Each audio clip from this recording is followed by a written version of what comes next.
Mitaken Mas. Oh, enek sasmitane. Pingke no. Enek werdine. Pelawak itu jangan mliginipun kok ming banyol atau lucu. Ingkang dipun tunggu menika edukasi. Edukasi, pembelajaran. Aja disawang ming daharane tok. Ning apa maknane sego pecel ki apa? Ini ki lak wonten kulupan maneka warna. Wonten capar, sledri, terus godhong kates. Enten godhong ontong. Iya. Niki kudu diartekke. Enek artine. Apa to sebabe godhong kates kulupane? Kates nika Mas Luduk jelasno, Mas. Jelasno. Wis aku? Nggih. Aku ya. Kates. Kates.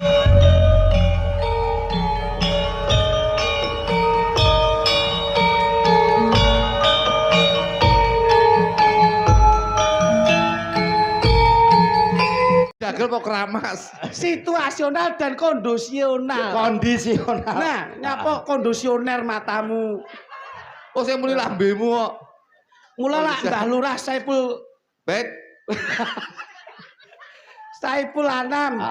Menika Mbah Lurah ingkang lenggahi. Nggih, Pak. Dadi ngene iki sing diarani awake dhewe aja mbedake sapadha-padha. Nggih to, Mas? Dadi gubernur bakal gugur. Iya. Dadi bupati mesti bakal yo ganti. Iya. Dadi DPR bakal yo lengser. Dadi lurah besok ana kalane mesti sing kalah, ngono lho. Dadi awake dhewe iki sing diarani menungsa kuwi menus-menus kaing dosa. Piye leh nglakoni ning alam donya ngono lho. Dadi kudu ngerti bengi iki enek apa. Bengi iki enek sego pecel. Sego pecel. Iki lho, dagelan ki nek matane panganan. Kok ya roh ae. Ora roh piye nyatane mau ning jero ya mek telo karo. Bareng kene metu sego pecele metu lah dalan lho iki. Pangapunten Mas. Piye? Niki pancen katelah titelipun dagelan dokter nggih niki. Dagelan dokter. Nggih. Heeh. Apa kuwi? Badoke banter. Mula kene ro panganan ngeten niki. Iki sasmita. Nyapa to cerme iki nyunggata dedaharan sing arumpi awujud pecel. Pecel. Kuwi apa sasmitane apa? Ngono lho. Kudu disawang. Ngono. Ayo. Apa jajal? Ayo apa? Loh. Kene nyilih sitok, Bang. Nyilih sitok, Bang. Ben ngerti, Bang. Jan sasmitane. Ndoke lurah sebunder ngene lho. Ngomong ndoke lurah kebunderen. Ndoke lurah kebunderen. Mbok dilonjongne sithik. Tapi utuh. Utuh piye? Utuh. Oh iya lho. Utuh. Menika wontenipun pecel. Kedah dipun sasmitaken, Mas. Oh, enek sasmitane. Pingke no. Enek werdine. Pelawak itu jangan mliginipun kok ming banyol atau lucu. Ingkang dipun tunggu menika edukasi. Edukasi, pembelajaran. Aja disawang ming daharane tok. Ning apa maknane sego pecel ki apa? Ini ki lak wonten kulupan maneka warna. Wonten capar, sledri, terus godhong kates. Enten godhong ontong. Iya. Niki kudu diartekke. Enek artine. Apa to sebabe godhong kates kulupane? Kates nika Mas Luduk jelasno, Mas. Jelasno. Wis aku? Nggih. Aku ya. Kates. Kates menika werdine mau ora mbok omongin ning jero mau. Iki ora kok perkara diomongi ya langsung. Wah, kates, Pak. Iki. Kates. Ya, angkrek mangane urung bakal ngartekne iki. Kates menika saka tembung ka menika karepe warga masyarakat Celme Kecamatan Grogol insyaallah wis kaleksanan samubarang kasem karep lan sedyane wis kaleksanan insyaallah kabeh bakal diijabahi dening Gusti Allah Subhanahu wa taala. Tes menika saka tembung tes menika netes. Oh, netes. Tegese insyaallah rezekine saka Gusti Allah bakal netes ana ing warga masyarakat Cerme sakabehe. Oh, ngono.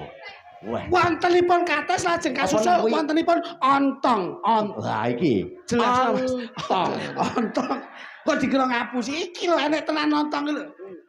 Lho, ontong lho.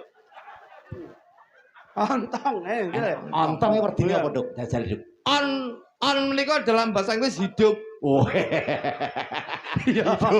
Bocah iki bahasa Inggris pinter, Mas. Dadi insyaallah warga Mekah Cerme bakal oleh panguripan, bakal diparingi gemahri pahloh jinawi murah sandang pangan tuing papan. Alhamdulillah. Dadi on ku hidup. Hidup tong.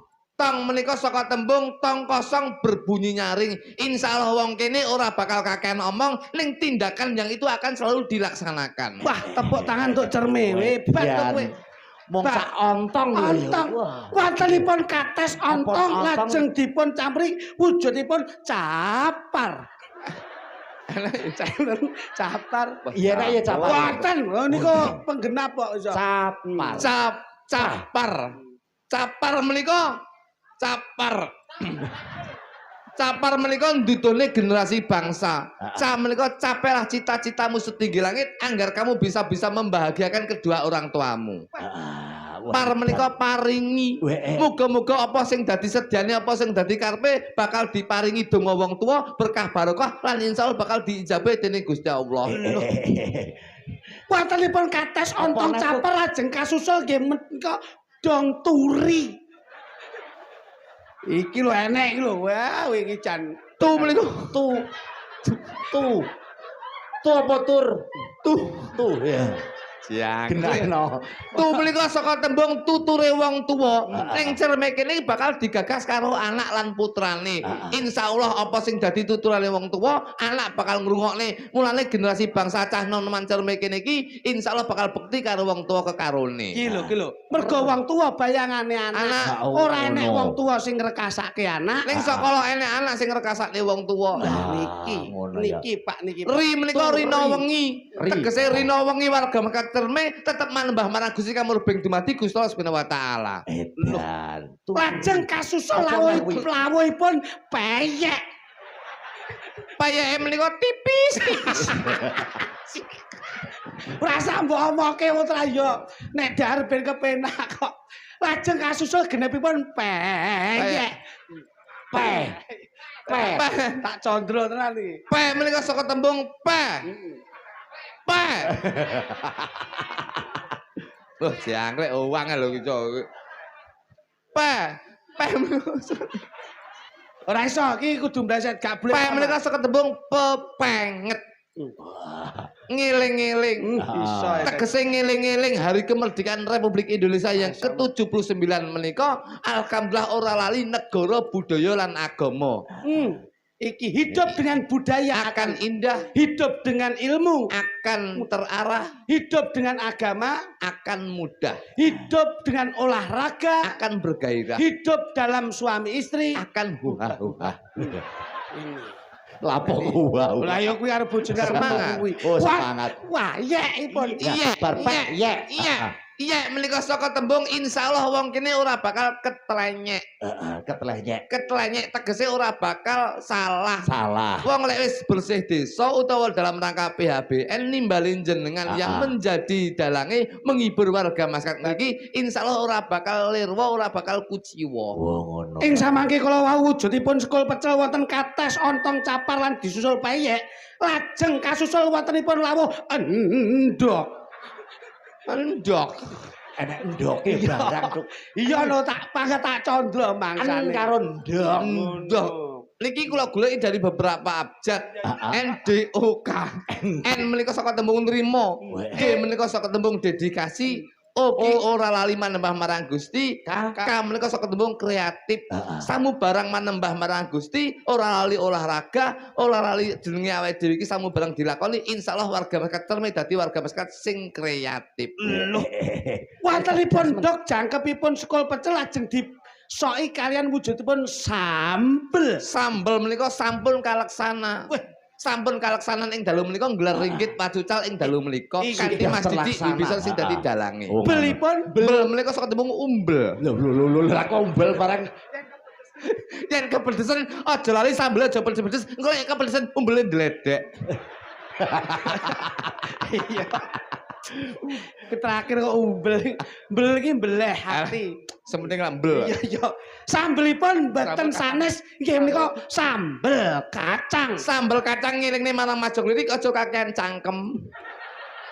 Lah ngopo wong aku yo mek ngandake tok kok iso. Mesti kotok kene mumet ning Lho, ngawur iki. lah ya pas to, Mas. Berarti sampean ki Mas iki ngerti Piye? Titi Wanci Kira Ginawa mati, Mas. Iki lho. Dadi samu barang apa ning cerme, Pak? Piye? Cerme menika samu barang. Cerme iki rasa dawuhne Maneka Warna, cerme iki dadi desa sing gemah ripah loh jinawi, marga masyarakat rukun yang bisa menanamkan persatuan dan kesatuan NKRI harga mati Pancasila sakti berbineka tunggal ika berbeda-beda tetap satu jua. Niki cerme, Pak. Berarti menanamkan persatuan Dan dan kesatuan. awake dhewe sing diarani menungso Menus-menus kakean dosa. aja sok singgol sinenggol. Yen kowe ora pengen disenggol, Aja sok jiwit jiniwit. yen kowe ora pengen dijiwit, Yen kowe krasa lara, aja nglarani liyane, Mas. mergo wong urip mung mampir. Mau mampir ngombe, dadi samu barang ki menika urip, Pak. Tutpuri handayani. Handayani, Pak. Jerbasuki Mawa mawa beya. beya. Duduk sama rendah. Berdiri sama tinggi, Mas. Wong nandur bakal Ngunduh, urung mesti. Lho, Nek kok- pangan codote ora ngunduh ya. Mergo menungso. Kakek dosa. Lah sing diarani wong urip mung mampir. Ngombe. Nah, aji ning raga, Saka busana, Pak. Saka busana. aji ning awak, Saka tumindak, aji ning diri. saka lati. Lah wong ngangge bakal nganggo. Nah, ya maksudku ngono kuwi lho, Pak. Lah wong urip mung mampir. Plempoken. Tadi mangan nih urung mbok umban iki ya. Lah kowe tak ombeni sik Iki kok ora warak malah anyang-anyangan. Mongsane. Uang kok Berarti niki dina lah awake Loh, dhewe iya no. Ya seneng-seneng. seneng-seneng PHBN. kemerdekaan, Pak. Iya. Ngoten lho. Heeh. Gitu, Pak.